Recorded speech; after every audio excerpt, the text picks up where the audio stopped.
Hello friends, welcome to my YouTube channel. आज की इस वीडियो में हम लेसन प्लान डिस्कस करेंगे। मैं एक सैम्पल लेसन प्लान आपको प्रेजेंट करूंगी जिसमें मैं आपको बताऊंगी कि हम लेसन प्लान को कैसे बनाते हैं। तो इस वीडियो में आप देखिएगा। सबसे पहले यहाँ पर आपको लिखा हुआ दिख रहा है लेसन प्लान नंबर 1। सबसे पहले हमें ये हेडिंग डालनी है, फिर उसके बाद हमें यहाँ पर जनरल एंट्रीज को मेंशन करना है। जनरल एंट्रीज मतलब डेट क्या है और कौन से सब्जेक्ट का लेसन प्लान है ये, और पीरियड क्या कौन सा है, एंड कौन सी क्लास के लिए आप लेसन प्लान बना रहे हैं। यहाँ पे जैसे मैंने 10th बी लिखा हुआ है। फिर उसके बाद हम ब्रांच लिखेंगे कि मतलब साइंस का मैंने लिया है तो केमिस्ट्री ब्रांच का लिया है, तो ब्रांच क्या है केमिस्ट्री, और ड्यूरेशन कितनी है मतलब टाइम पीरियड कितना है, वो है हमारा 35 मिनट का। उसके बाद हम लिखेंगे टॉपिक। टॉपिक को हम हाईलाइट करके लिखेंगे। तो यहाँ पर मेरा टॉपिक है एसिड्स एंड बेसिस। ओके। इसके बाद हम जनरल ऑब्जेक्टिव्स बनाएंगे। जनरल ऑब्जेक्टिव्स मतलब कि उस चैप्टर से रिलेटेड, उस सब्जेक्ट से रिलेटेड ऑब्जेक्टिव्स जो हैं उनको हम जनरल ऑब्जेक्टिव्स कहते हैं। स्पेसिफिक ऑब्जेक्टिव्स वो होते हैं जो हम उस टॉपिक से को लेकर बनाते हैं, टॉपिक को लेकर बनाते हैं। और जनरल ऑब्जेक्टिव्स हम पूरे होल सब्जेक्ट को लेकर बनाते हैं। तो जनरल ऑब्जेक्टिव्स मैंने क्या बनाए हैं। फर्स्ट है to develop scientific and realistic attitude towards life. Students का लाइफ के लिए, लाइफ के प्रति साइंटिफिक और रियलिस्टिक एटीट्यूड डेवलप करना। दूसरा मेरा जनरल ऑब्जेक्टिव है to develop the habit of self concentration, self confidence and discovery. Students में सेल्फ कॉन्सेंट्रेशन, सेल्फ कॉन्फिडेंस और डिस्कवरी की हैबिट डेवलप करना। ठीक है। और मेरा थर्ड ऑब्जेक्टिव है to develop critical thinking among students towards concepts of physics या केमिस्ट्री। यहाँ पर हम फिजिक्स की जगह केमिस्ट्री लिख सकते थे, जो मिसप्रिंट हो गया है। और नेक्स्ट है हमारा फोर्थ ऑब्जेक्टिव जो है to develop problem solving skills among students. ये तो हम साइंस के जितने भी ऑब्जेक्टिव्स बनाते हैं, साइंस की सब, फिजिक्स को का हो या केमिस्ट्री का हो या मैथ्स का हो, तो ये वाला ऑब्जेक्टिव हम उसमें हमेशा ऐड कर सकते हैं, to develop problem solving skills among students. उसके बाद आता है स्पेसिफिक ऑब्जेक्टिव्स। स्पेसिफिक ऑब्जेक्टिव्स में मैंने फर्स्ट ऑब्जेक्टिव बनाया है, ये ब्लूम्स टैक्सोनॉमी से लेते हैं हम। तो सबसे पहले ब्लूम्स टैक्सोनॉमी में जो ऑब्जेक्टिव्स आते हैं कॉग्निटिव डोमेन की, तो उसमें आता है, सबसे पहले आता है नॉलेज, उसके बाद आता है कॉम्प्रिहेंशन, फिर उसके बाद एप्लीकेशन, एनालिसिस, सिंथेसिस। ठीक है। तो हम सबसे पहले नॉलेज का ऑब्जेक्टिव बनाते हैं। नॉलेज में आता है कि एक्शन वर्ब्स जो होती हैं वो हम यूज़ करते हैं। जैसे डिफाइन एक एक्शन वर्ब है, कंपेयर एक एक्शन वर्ब है, और क्लासीफाई। तो सबसे पहला ऑब्जेक्टिव स्पेसिफिक मैंने बनाया कॉग्निटिव डोमेन से लेकर, students will be able to define acids and basis.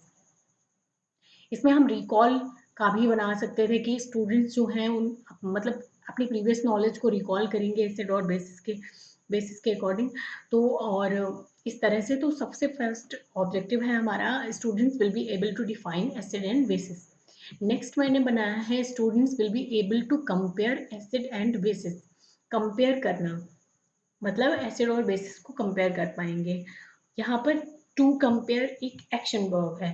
Third जो है पॉइंट है वो students will be able to classify the types of acid and bases. Students जो हैं एसिड और बेसिस को क्लासिफाई कर पाएंगे। नेक्स्ट है students will be able to use neutralisation reactions in daily life situations. ये जो ऑब्जेक्टिव है ये एप्लीकेशन से हो गया, नॉलेज, कॉम्प्रिहेंशन एंड एप्लीकेशन। तो थर्ड फोर्थ वाला जो मैंने बनाया है वो मैंने एप्लीकेशन से बनाया है कि स्टूडेंट्स जो हैं वो अपनी डेली लाइफ में न्यूट्रलाइजेशन रिएक्शंस का यूज़ कर पाएंगे।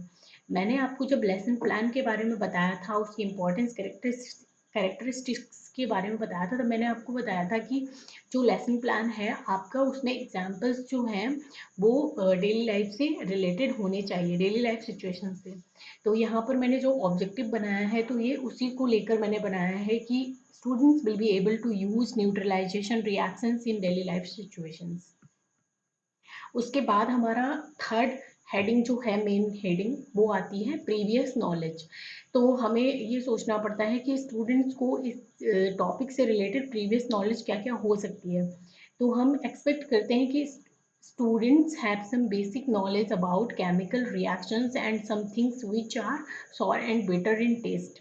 मतलब स्टूडेंट्स को पहले से थोड़ी सी केमिकल रिएक्शंस के बारे में नॉलेज होनी चाहिए, क्योंकि ये 10th क्लास का टॉपिक है। तो ये नॉर्मली स्टूडेंट्स 6, 7, 8 में पढ़ते हैं, तो उनको केमिकल रिएक्शंस के बारे में पता होना चाहिए, और उन चीज़ों के बारे में पता होना चाहिए कि कौन सी चीज़ें जो हैं वो टेस्ट में सॉर एंड बिटर होती हैं। तो ये प्रीवियस नॉलेज स्टूडेंट्स को होनी चाहिए। उसके बाद हमारा पॉइंट आता है मेन हेडिंग में इंट्रोडक्टरी क्वेश्चंस। इंट्रोडक्टरी क्वेश्चंस में क्या होता है कि हम ऐसे क्वेश्चंस पूछते हैं, मतलब टॉपिक को इंट्रोड्यूस कराने के लिए स्टूडेंट से ही कुछ ऐसे क्वेश्चंस निकलवाते हैं।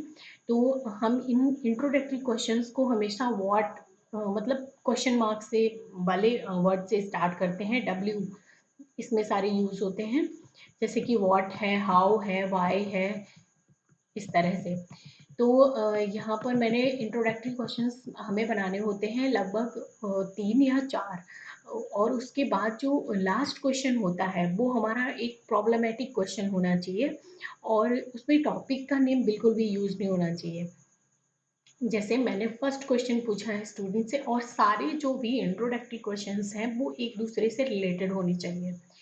तो फर्स्ट क्वेश्चन मैंने पूछा है, what are you observing in these pictures. मतलब आप लोग इन पिक्चर्स में क्या ऑब्जर्व कर रहे हैं। तो स्टूडेंट्स का जो एक्सपेक्टेड आंसर है वो है lemon and toothpaste. Normally student 10th class का स्टूडेंट ही आसानी से बता देगा। तो हम अपना सेकंड क्वेश्चन बनाएंगे, how does lemon and toothpaste taste. मतलब लेमन और टूथपेस्ट का टेस्ट कैसा होता है। तो स्टूडेंट्स बताएंगे lemon is sour in taste and toothpaste is bitter in taste. Okay, अब हम पूछेंगे Y lemon is sour in test. मतलब आप मतलब लेमन जो है वो सार क्यों होता है टेस्ट में। तो स्टूडेंट्स बताएंगे because lemon is acidic in nature. Simply जो लेमन है वो उसका नेचर जो है एसिडिक होता है। अब हम पूछेंगे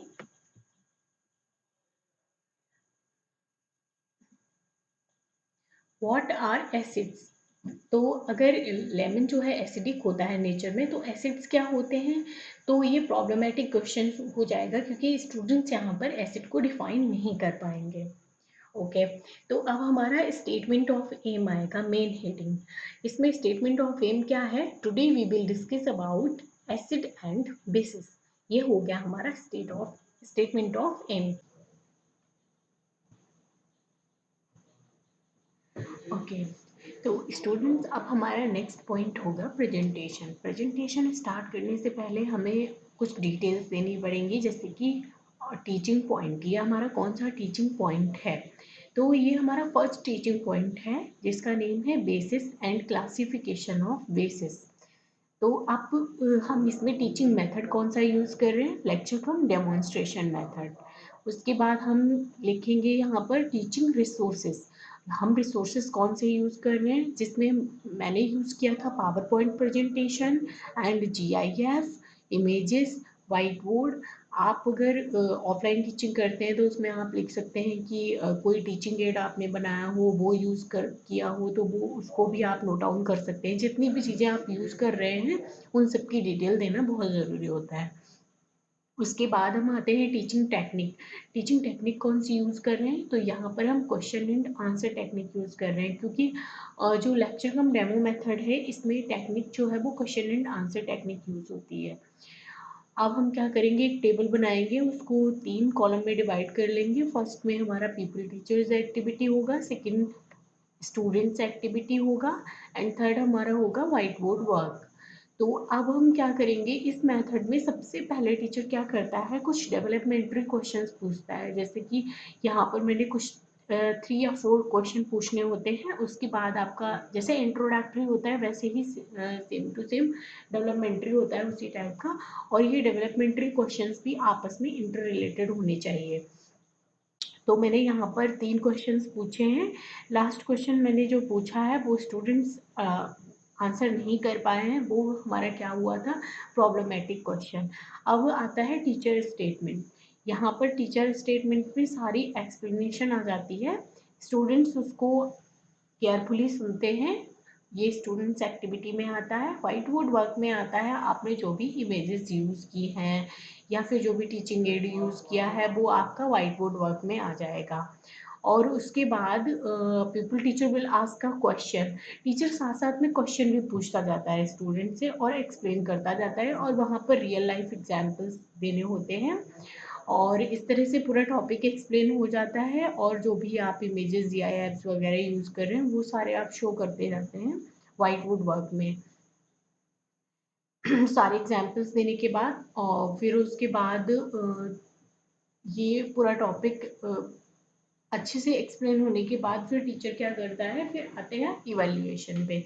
इवैल्यूएशन में क्या होता है कि बहुत शॉर्ट टाइप के क्वेश्चन पूछे जाते हैं, जैसे कि ऑब्जेक्टिव टाइप क्वेश्चंस हो गए, एमसीक्यू हो गए, फिर इन द ब्लैंक्स हो गए, ट्रू फॉल्स, इस तरह के क्वेश्चन पूछे जाते हैं।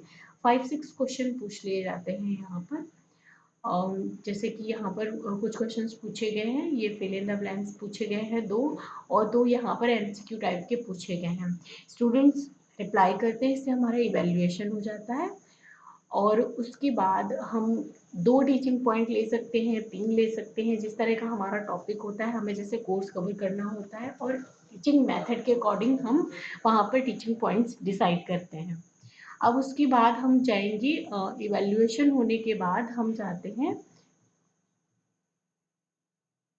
इवैल्यूएशन के बाद क्लोजर यानी कि समरी।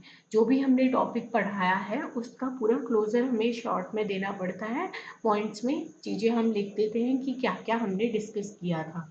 यहाँ पर अगर आप कोई माइंड मैप वगैरह यूज़ करना चाहते हैं तो वो भी आप यूज़ कर सकते हैं, जैसे मैंने यहाँ पर 2 माइंड मैप यूज़ किए हैं, एसिड्स का क्लासिफिकेशन दिखाने के लिए और बेसिस का क्लासिफिकेशन दिखाने के लिए। तो इस तरह के टॉपिक में आप माइंड मैप भी यूज़ कर सकते हैं, ये बहुत ही इफेक्टिव रहता है। और माइंड मैप बनाने के लिए बहुत सारे ऐप्स दे रखे हैं, उनसे बना सकते हैं आप। ऑनलाइन भी माइंड मैप क्रिएट कर सकते हैं। तो ये बहुत ही इफ़ेक्टिव रहता है टीचिंग लर्निंग प्रोसेस में।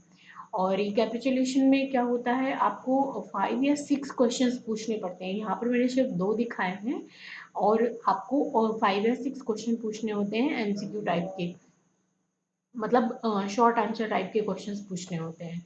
उसके बाद लास्ट आता है रिमार्क एंड सजेशंस। और ये आपका लेसन प्लान कंप्लीट हो गया है।